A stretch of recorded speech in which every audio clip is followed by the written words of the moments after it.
மாண்புமிகு பேரவைத் தலைவர்களே, கடந்த மார்ச் 14ஆம் நாள் இந்த கூட்டத்தொடர் தொடங்குச்சு. நான் மட்டுமல்ல, பெரும்பாலான அமைச்சர்கள் பெருமக்களும் மாண்புமிகு உறுப்பினர்கள் பலரும் எல்லா நாளும் அவைக்கு வந்திருக்கிறாங்க. விவாதங்களில் பங்கெடுத்து பதிலளிச்சிருக்கிறோம், பேசியிருக்கிறோம். கேள்வி நேரம், கவன ஈர்ப்பு தீர்மானம், மானிய கோரிக்கை விவாதம், பதில் உரைன்னு மிக சிறப்பாக தங்களுடைய கடமையை ஆற்றியிருக்காங்க. ஜனநாயக பண்போடு இந்த அவையை நடத்த துணை நின்ற அத்தனை பேருக்கும் என்னுடைய இதயமார்ந்த நன்றி. இந்த ஜனநாயக பண்பு எல்லா நாளும் தொடரணும்னு மாண்புமிகு எதிர்க்கட்சி உறுப்பினர் உள்ளிட்ட அனைவரையும் நான் கேட்டுக்கிறேன். நூற்றாண்டு பாரம்பரியம் கொண்ட தமிழ்நாடு சட்டமன்றத்தோட மாண்பை காப்பது தான் நம்ம அனைவருடைய முதல் கடமை. அந்த கடமையில் எந்த இடத்துலையும் தவறிவிடக்கூடாது என்பதில் நான் மிக கவனமாக இருக்கிறேன். என்னை பொறுத்த வரைக்கும் வாக்களித்த மக்களுக்கு உண்மையாக இருக்கணும் என்பதில் மிக கவனமாக இருக்கேன். அதனால தான் கடந்த 4 ஆண்டுகளில் தலைமுறைகளை கடந்தும் பயனளிக்கக்கூடிய ஏராளமான திட்டங்களை நிறைவேற்றியிருக்கோம். இந்த திட்டங்கள் எல்லாம் ஸ்டாலின் பேர் அல்ல, திராவிட மாடல் அரசின் பேரை சொல்லும்.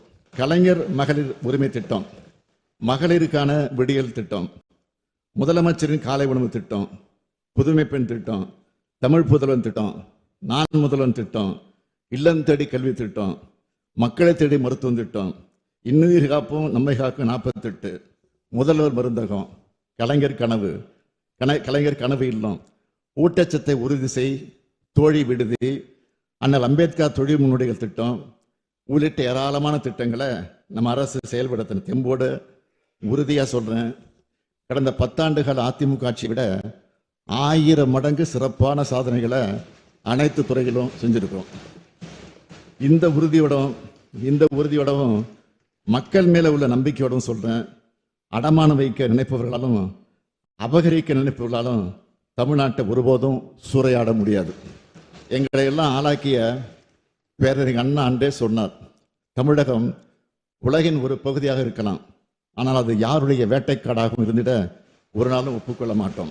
சுயாட்சி என்பது எங்கள் பிறப்புரிமை.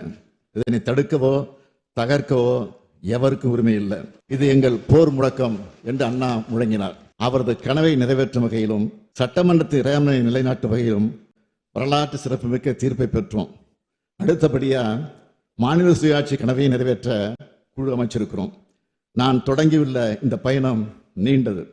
முதலமைச்சராக 5வது ஆண்டில் அடியெடுத்து வைக்கும் இந்த வேளையில் இந்த மன்றத்தில் நின்று உறுதியோடு சொல்றேன், என் பயணம் தொடரும். தமிழ்நாட்டுக்காக, தமிழர்களுக்காக, மாநில உரிமைகளுக்காக என் பயணம் தொடரும். இதுவரை பார்த்தது திராவிட மாடல் அரசின் பார்ட் 1 தான். 2026 வெர்ஷன் 2.2 லோடிங், அதில் இன்னும் சாதனைகளை படைப்போம். தமிழ்நாடு வரலாறு படைக்கும். வாழ்க தமிழ், வெல்க தமிழ்நாடு.